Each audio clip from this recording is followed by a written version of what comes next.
How do you start off your calls now? Can you give us an example, like role play, just the tonality, everything? Yeah, so if I would call you, I would just say like, "Hey, Jeremy, this is just Peter calling with BotFox. That's the company name, I work for." Yeah. And I just, kind of stay silent. So I let them like kind of come back like, "Hey, man, like, how you doing?"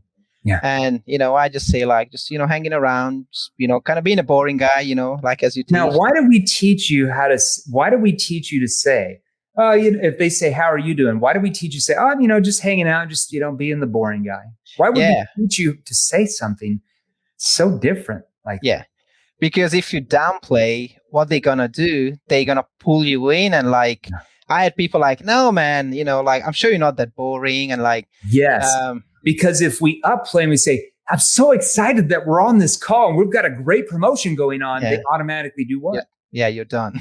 You're done. Yeah, yeah, Resistance. But if they say, well, how are you doing today? Well, just hanging out, being the boring guy, staying out of trouble. Oh, yeah, I'm sure you're not boring. And you're yeah, automatically from the very first 8 seconds getting them to start to pull you in. Okay. yeah. Now, what's the next question you ask after they say, how are you doing? I'm just being the boring guy. What's your next connecting question? Yeah, just say like, so, it looks like you spoke to one of my associates on Facebook or like, whichever channel they come through. Yeah.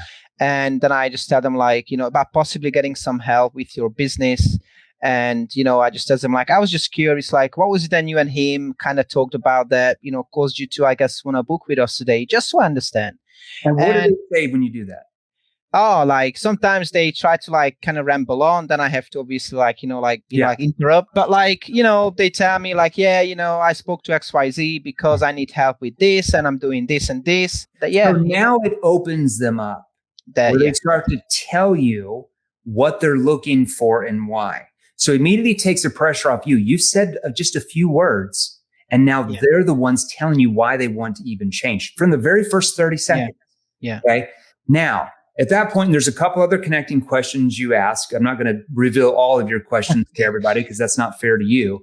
And then you go into your situation questions. Why do we want to ask situation questions in the first place? yeah. I mean, we want to find out kind of where they are at, what they're doing, how long they've been doing it for, and things like that. And like really sometimes I get leads that I find out in like 3 minutes we can actually help them because they don't do the type of investing that we help people with. So Sure. if I find it out, like I don't waste my time and I'm being transparent. I tell them like, I kind of clarify like, is this the only thing you do or like I'm doing something else? They say no. Then I just say like, I'm afraid like what we do is a bit different. So if you're not looking for XYZ, I don't think we could help you here. So yeah. Okay. So situation questions. What did you used to do before you started learning NEPQ to find out what their situation was? What would you say? Yeah, I mean, I ask like similar questions, but not in the right order. And I mean, I ask them like, what they do, how they get maybe leads, how many deals they close. But some of the questions I was asking in the beginning, I kind of got like, pushbacks, like, why do you want to know like how many deals I close? Like, all that stuff. So yeah, because you didn't have the right tonality when you were asking. No. Okay, you're on the base. Now, tell us the first couple of situation questions you ask for. Now, realize Peter sells real estate education. So he needs to find out, is this person a full-time real estate investor? Because the question is going to be different. Or are they just looking at getting into real estate and they want to leave their job 9 to 5? If somebody has a 9 to 5 job, what would be your first situation question? If they've never invested in real estate, you're finding out their situation, which they want to make more money and have more time. So you need to find out what. Yeah. So I asked them like how long they've been doing what they're doing. Okay. And, I asked them some other questions, like if they have a spouse, for example, or like, let's role play there. So the first question you would say, because I know we've written your sales structure. Okay. Help me understand. What do you do for a living now? Or what do you do for work? Now, with that, why do you want to find that out from them when you're selling real estate education? Why do you want to find out that question? I mean, it tells you a lot about their like potential financial situation, if they have like a low paying job, if they have like a high paying job. Yeah, that's pretty much it, I would say. Okay. Yeah. Now, if they're a seasoned real estate investor, you're not going to ask them what they do for a living because they're full-time in real estate. Yeah. But you're going to ask them what they're currently doing. So what are you currently doing to bring in new clients and leads for your real estate business now? Now, why do you want to find out what they're currently doing? Because first of all, if they do something that we do and we teach, there's no point kind of talking about that. Yeah. And if I know what they do and I know what most people do, because what we do is a bit different. We teach people like organic methods, and most people go, with the paid ads or old school, cold calling, texting people, all that stuff. So okay, that makes sense. All right. Now, there's a couple other situation questions that you ask. I'm not going to tell everybody those because that's not fair to you again, because we've written that out for you. Then we want to find out what their problems are, right? Because if you can't find out what their problems are, and more importantly, you can't help them find out what their problems are, they're never going to buy, right? Because they don't feel there's any need to buy. Yeah. Right? Even if they booked on your calendar. So then we want to ask what are called problem awareness questions. So you started to learn those in the virtual training course and on the group coaching that we do as well. You ask problem awareness questions to find out their problems, and not just their problems, but you know exactly now how to find out what's behind the problem, like what causes the problem, what's caused the problem, the root cause, and more importantly, what's even behind that, how it's affecting them. Okay, as a human being, right? Very personal. That's where their emotions start to come out and they relive the pain. Now, before you started learning that, when you went through those other old courses from the gurus, how did you find out what their problems even were? Or even did you? Yeah, so I want to kind of just go back on it just a little bit, because as you guys can hear, I speak with an accent. So for me to call people in the US from the UK with this accent, it took me a lot of fear to kind of overcome. I called people English isn't your first language. I mean, Hungarian is your first language. So you moved from Hungary to the UK. Yeah. So you had to overcome that fear, right? Yeah, because anything you say, because it's not what you say, it's how you say it. It's your body language. It's like everything, if you are certain or if you are not certain, you can be on the phone or on Zoom, it comes through your voice. Exactly. So I had to overcome that. That took a while though. But then I was struggling to go deep with people. Okay. It was I made some sales, but it was surface level. So before you were just asking regular surface level, consultative questions. That's what I call them. Yeah. And none of the sales training I've been through, none of the books I've read, outlines it like yours, where you go, connecting stage, situation, problem awareness, solution. So if you do that in that order, and it took me a while to understand why I have to go in that order. Yeah. But if you do that, it's going to be easy. People will tell you their problems. I had people crying on the phone. And, Did you ever get people crying on the phone about their problems and why they wanted to change before NPQ? Yeah. Oh, no, sorry. No, no. No. So it's all surface before. Now you learn NPQ, people start to open up to you and want to actually engage with you. You know why they want to engage with you? Because they trust you because of the questions you're asking them, build you in their mind as having expertise in your subject matter. That's what skilled questions do, is it shows them in their mind that you know what you're doing, not talking, not pitching. Pitching makes you look like a salesperson trying to sell something that they try to get rid of. You're automatically commoditized in their mind. Okay. And then you have to start chasing them with what you do. People chase you now. Yeah.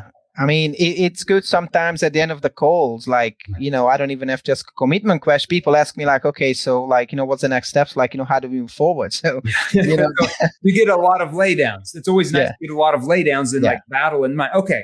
So let's go into, you found out the problems through problem awareness. Now we wanted to get into solution awareness questions. You started learning those in the virtual training courses, right? NPQ 2.0 and 3.0 and in the group coaching as well. So solution awareness questions help them see what their future is going to look like once the problems that you just helped them find that they didn't even know they had 15 minutes before are actually solved. So here's their current state, their situation. Here's where they want to be. We call that their objective state. Now, what's the gap in between? It's all the problems that your questions have helped them find. Yeah. Now, if you don't know how to ask those questions, if you don't know how to deliver them in the right tonality, guess what? There's less of a gap. And when there's less of a gap from where they are compared to where they want to be, they don't feel any urgency to buy now. That's why you get a lot of, I want to think it over. Let me talk to my business partner. We'll get back to you. Let me talk with my spouse. I need to think about this more. I need to talk with my my aunt. I need to talk with my CPA. I need to talk to my financial advisor. I need to talk to my uncle who lives in a van down by the river. Now, when you learn an EPQ and you learn how to make that gap so big in their mind from where they are compared to where they want to be, what does that do? It builds massive urgency where they feel like they have to get away from that pain that you've helped them see they have, and they feel it now. And they're going to do that with you because there's so much pain. There's so much problems you've helped them see that they didn't even know they had before you got on that call with them. So solution awareness questions, how did you, before you started learning that from the old days, how did you even help them see what their future would look like? What did you say? I obviously asked them like, where they want to be. Sure. Everybody asks that generic question. Yeah, but like that was it, I didn't ask them like, okay, let's suppose you were able to get there. Like, what would life look like then? Then they start dreaming. Yeah. So I didn't have like, anything like that before. So we've got several solution awareness questions we have you ask in a specific order to really draw out that. That's the other thing. You need to ask it in the right order. Yeah, you have to write them. There's about 5 or 6 you have to ask in the right order for certain psychological reasons. But give us one that you asked towards the end of solution awareness. Give us one question that you asked there. So I like to ask them like, when I tell them like, okay, so let's be real here. Like how long will it take you to get there? If you stay in your job, if you keep getting the same type of leads, like how many years will it actually take you to get to that income level? Like, and then people, they go like, no, man, like, it'll take years. Like, it's going to take forever. Like, it's just, never going to happen. So that's like one of my favorite. Yeah. Now, why do we have you ask that question? What does that get them to realize? Well, kind of makes them think like if they don't do anything, not only they're going to stay in the same spot, but they're going to stay in the same spot for a long, long time. Yeah. So it makes them see that if they don't do anything about changing their situation and purchasing what you're offering with what you sell, real estate education, they're never going to be able to get out of their job. They're never going to be able to live the life they want. They're never going to be able to learn the skills necessary to become a full-time real estate investor. And once they realize that, you'll never get the objection at the end, I think I'm just going to watch some free YouTube ads and try to do this on my own, because they realize they can't. You don't tell them that they can't, because that's just going to go in one ear out the other, because it's just coming from you. But when you ask that question, it causes them to tell themselves that they can't do this without you. Yeah. And that's very powerful, right? Now, go into solution awareness questions. Then we want to yank that away. We want them to dream and see what their future is going to look like once their problems are solved. And then we want to ask a consequence question to yank that away. Like we're pulling their future away. We're like, no, give it back. Why do we ask that consequence question? Because it's like, people want the things they can have, like it's just psychological thing. So, you get them dreaming, then you pull it away. Like, what if you don't do anything? Then you stay in the same spot for the next, 2, 5, or 10 years. Like, what happens then? Yeah. No. Like, no, it's just not going to happen. I need to do something. I have to do it now. Like, no. So, but hold on. What are you going to do if nothing changes? Like, if you don't get the right training to invest in real estate and you end up staying at your job and your same income the next 5, 10, 15 plus years in a skeptical tone. And you know what most people say? Exactly. No. We're going to do something. We've got to change. But hold on. Why now though? Why not do it later? Well, we have to do it now because of X and Y and Z. So at the end, when you ask your commitment questions after you've gone through your presentation, do you ever hear people say, well, this sounds really good, but now's not a good time. I think I want to do this 6 months from now. No, if I get a time objection for some reason, I'm going to figure that out, during the discovery, not at the end. No. Yeah. Because they've already told themselves why they have to do it now from your questions, right? That builds urgency. Now, then we're going to transition into your presentation. We're not going to have time to go over that, obviously, but we've helped you structure your presentation. What did you used to do before you really learned how to structure your presentation? What would you say? What would you do? Oh man, features and benefits, that stuff, sometimes it landed, sometimes most of the time it didn't. Because if you have the right questions, you have the problems, you have the information you need, you can craft your presentation, making them feel like, this is for me, because you tell them how you told me. So this is how we're going to solve it. Makes sense. Okay, cool. Then you move into phases, and really 5-10 minutes is enough. Yeah. So the pillars we've taught you to break down, a lot of people come to us because they have X and Y and Z problem. You repeat that. So the way we solve that for them is, and then you go over the specific parts of your training that actually solves that. And then at the end of that, you say, now what that means for you is, and then you go over the advantages and benefits of what it's going to do for them. Remember, whatever you guys sell that are watching us, you're not selling the thing. You're not actually selling the product or service you do. Peter's not actually selling the real estate education. He's selling the results of that thing. He's selling them the results of what that thing is going to do for them. We have to understand that, okay? So you go through your presentation, and then at the end, you ask a couple commitment questions. Now, what did you used to do before to close him? What would you say before?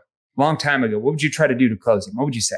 Oh man, like, some like assumptive line, like where do I send the payment link? Like, do you have your, card details ready? And you just go right from the presentation, like, okay, now where do you want the payment link to go? Yeah. No. So yeah, like what would most people say when you said that? Oh man, like, some just like hung up, like, right there. And yeah, some like, yeah, I just want to think about it. Like, triggers resistance. There's no. That's it. There. Yeah. Now you ask, what's your first commitment question we've taught you to ask? Well, like the universal line, like, how would you like to proceed from here? That's like, but if I feel like before that, do you feel? Oh yeah. So, do you feel like, this could be the answer for you? Or like, like, do you feel like, is this something, that you're looking for? And, of course they say, yeah. And then I like, probe like, okay, but like, hold on. Why do you feel though? Like, why do you feel it would though? Like, yeah. Do you feel like this could be the answer for you?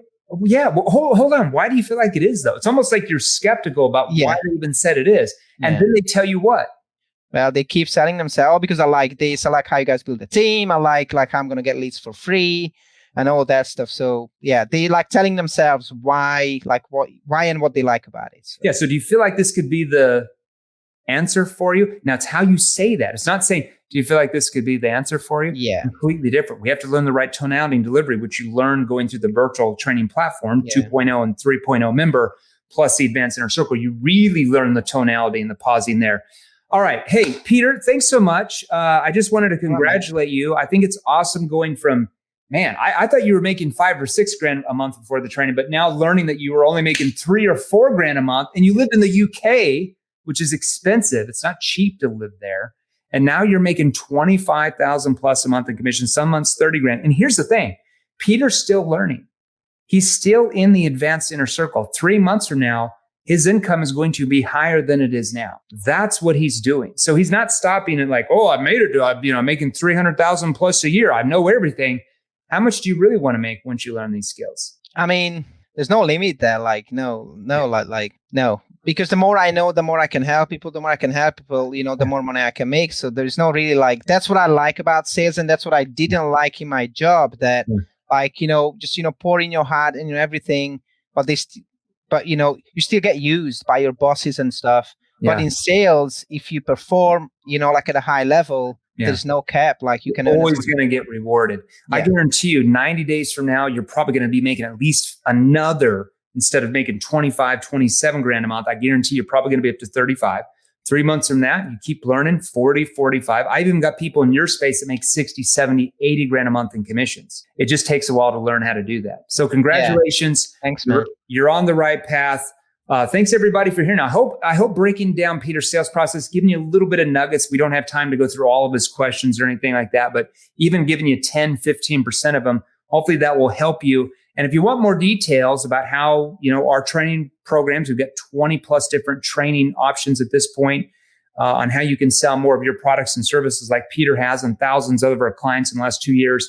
In the comments section, just post hashtag NEPQ. Don't worry about spelling it wrong. We will forgive you. Hashtag NEPQ, and either me or our CEO, Matt Ryder, or somebody else on our team can message you more details to see if we can help you as well. Peter, any last words of advice for anybody listening out there? Yeah, kind of keep learning. Ask yourself, are you where you want to be? If not, then why not? And if you feel like you can get it on your own, get training, get educated, get coached. That's how you're going to get the biggest expense people have in their life is what?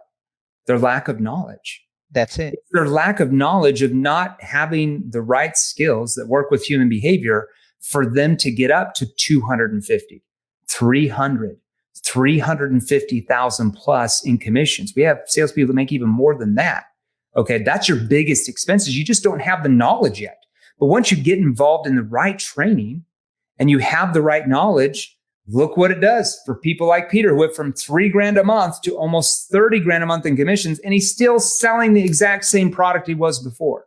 Yeah, with the broken English. So with the broken English from Hungary.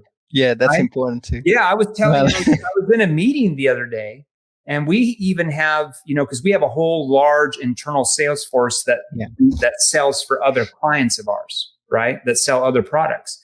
And we've got 18-year-olds that are still in high school that have sales jobs with those companies that are making 8, 10, 12 grand a month.